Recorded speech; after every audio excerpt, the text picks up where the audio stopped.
This is Junior's roadmap to success. Now, Junior needs some work with dogs, but he needs a lot of work at home, and his guardian needs a lot of work, and so this is a video that's really more for her.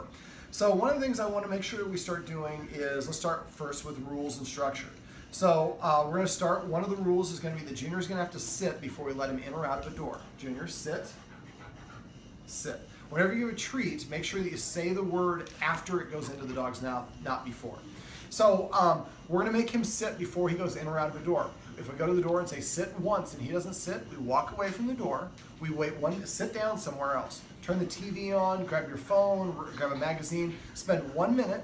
After 1 minute, go back to the door and tell him sit. Tell him, don't ask him. It's sound assertive. Sit. If he doesn't sit, walk away again, this time for 2 minutes, next time for 4 minutes, next time for 8 minutes. Each time he doesn't comply, he has to wait twice as long before he gets another opportunity. And as soon as that butt hits the ground, you open that door and let him out. At first, do it with whatever direction he wants more. If he'd rather be outside, start with him inside. If he'd rather be inside, start with him outside. That way you have more leverage. Eventually, do it with both directions. Now, one of the things I showed the guardian at the front door was we were taking him for a walk. I put him into a sit. We had the front inside door open and the outside door was closed. So when I just reached for the handle, he got up and started lunging forward. So I put my butt to the door, the outside, the screen door, and I walked towards him. Come here, buddy. Come over here. That's not very good camera awareness. All right, let's go ahead and get down. So basically, as soon as he was too far forward. So what I did is I put my butt to the screen door and I walked towards him to move him back a couple feet using the third escalating consequence. I had him on a leash and then I just reached for the handle. I pulled my hand back, reach. I'm not even touching it. I'm not opening it. I just want him to get used to that motion. I want to break down leaving into individual steps. So I helped him practice that one. Once he was able to stay seated while I did that, next step is to touch it and jiggle it. And as soon as I did that, he got up. So we put him back in a sit, we reset, and we restarted the exercise. Eventually, I got to the door where I was popping the door, swinging the door open. He was staying seated. Then when I was ready, when I swung it open, I took a step out. I went through the door first. Whoever's in front is in leadership position. That was a weird noise. Junior! All right, so we're going to make sure that the human goes through the doorway first. Junior! Junior, come! I think he went downstairs. Okay. Okay. So the human needs to go out the door first. So whether we're going for a walk, now if we're just letting him out, we don't have to walk out the door. But if we're going with him, the human has to go through the door first. So the first thing is teach the dog to sit at the door. Second thing to do is to, hey Junior, is to get that door motion opening with him staying seated. So he understands I can't leave until the human walks out the door first.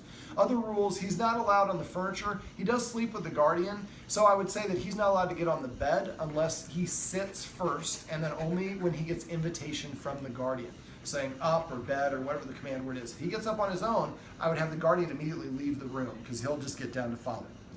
So he understands I have to wait. It's the human's bed. She's generous enough to share it with me from time to time. Okay, when the human is eating, I would like to have the dog outside of this area of the kitchen. So imagine that this wall, this line of this wall goes across. The dog's not allowed to cross that threshold. Some people actually put down painter's tape on the carpet so you can see where it is for a week or so. Now, the door exercise. We have a video for that. I think that we'll have shown here. It's going to be important for the guardian to do this. Now, as we saw in the other video, it was hard and he jumped up, and I think a lot of that is some lack of control, for lack of a better word. So the more that we can enforce the rules and delay gratification, like opening that door over and over again, he has to sit there. Now he's developing some self-control. Just because I want to go outside doesn't mean I can do it. I have to wait for my human. Eventually, I'd like to have the guardian practicing the door exercise as I showed in the video. If he's still lunging and jumping up, that's something we're going to have to work on. So for that, when we come home, if he's excited, do not pet him, do not talk to him, do not look at him. Ignore him completely. Wait for him to settle down. It's kind of the same principle we did with meeting Snoop, is if he's all keyed up, he's going to lose control. And we don't want to reward him for being keyed up. So the best way we can do this is when the guardian comes home, he's probably really excited, wiggling and jumping and bouncing around. He's super excited. We interpret that as happiness and joy to see us.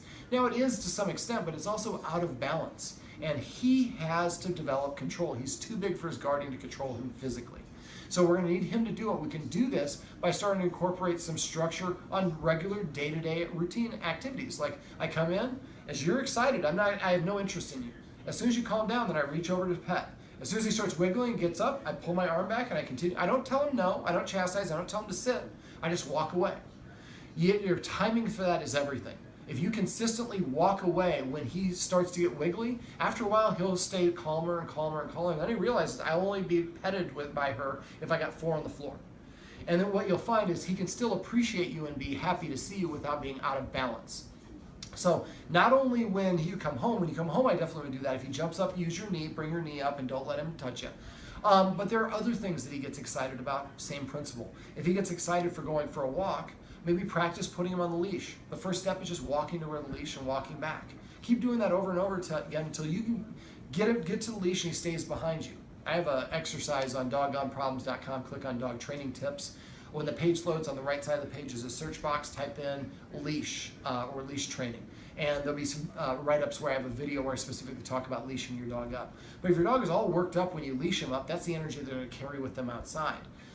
For Junior here, I walked him around the block. I walked him down the block. So when Snoop got out of the car, Junior had been on a walk and we're outside, which there's multiple things that can help with that sort of greeting and interaction. But for him, if we can get him used to walking next to the guardian, sitting at the door, not being allowed to be near her when she's eating, waiting, having to get permission to get on the bed, having the guardian claim the area around the door before we open it. The more that we do those things, the more he's going to develop self-control and simultaneously develop respect for his guardian as an authority figure. Once he perceives his guardian as the authority figure and has it under control, then I don't have to worry about warding off these other dogs myself. He'll probably still have some residual things that we'll work on in the counter conditioning class, but it's going to be easier for him to do that. If he thinks he has to protect and guard the guardian and he has reactivity and fears or anxiety around other dogs, it's too many things to handle simultaneously. We saw with Snoop, who is not an aggressive dog, he nipped at him, he got him on the butt a couple times in some of those videos. I don't think he did it in an aggressive way. I think he just doesn't know how to interact with dogs and he's overwhelmed and doesn't have the self-control to begin with. So I can't control myself, I'm going to nip. So the more the little things the guardian can do that add structure, the better he's going to be. So a couple things in addition to rules, what we can do is, well, first of all, for one last rule, for feeding, he has to wait and the human eats first always. So I put food in the bowl, I just don't let him eat it. Then I eat 5 or more bites of a chip or a cracker, or your real meal would be better, but we don't want to let him go eat his food without permission. He sees the human eat first, and maybe just the human makes dinner, and then she goes and prepares his food after that, and then he gets to eat after her. Is he a hearty eater or is he a picky eater? He eats pretty much everything. Okay, so when I put the food down and give him permission to eat, if he walks away and there's still food left in the bowl, I pick up the bowl, I dump it back in the bag, and I put the empty bowl back down. It's important to put the bowl back down. I think your battery's gone. Did it run out completely? Your screen go black?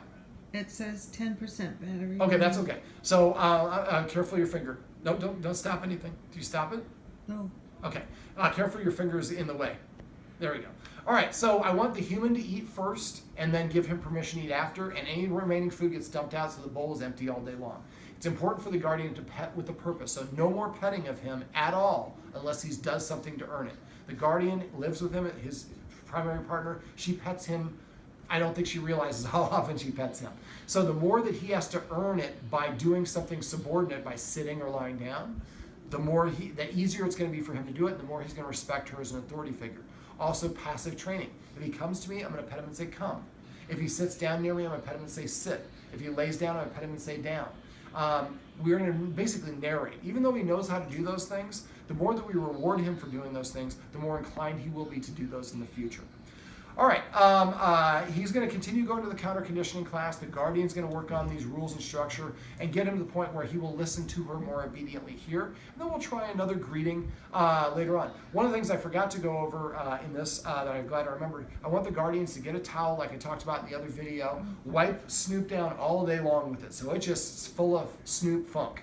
And then we're going to lay it on the carpet here. When he comes over to it, we're going to drop the treat on it like that.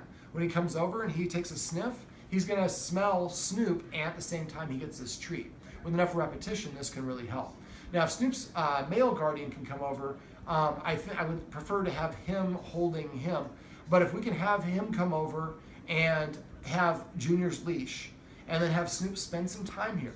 Again, I would start it outside. Have him have Eric have Junior on the leash. We walk him a little bit together where they're kind of several feet apart. Then we take him to the backyard, do it in stages. Don't let him off the leash. Just kind of walk him around the backyard. Wait for him to settle down, sit down. Then bring him inside.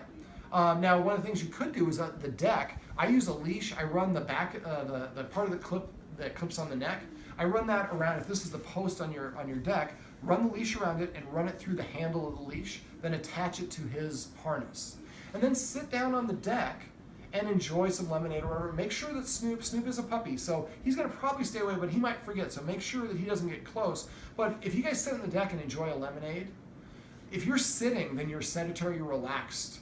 The more that you do that, the more time that he spends around Snoop in casual situations, the more comfortable he'll get, the more able that he'll be to meet and facilitate a good meeting without him trying to take a bite out of Snoop.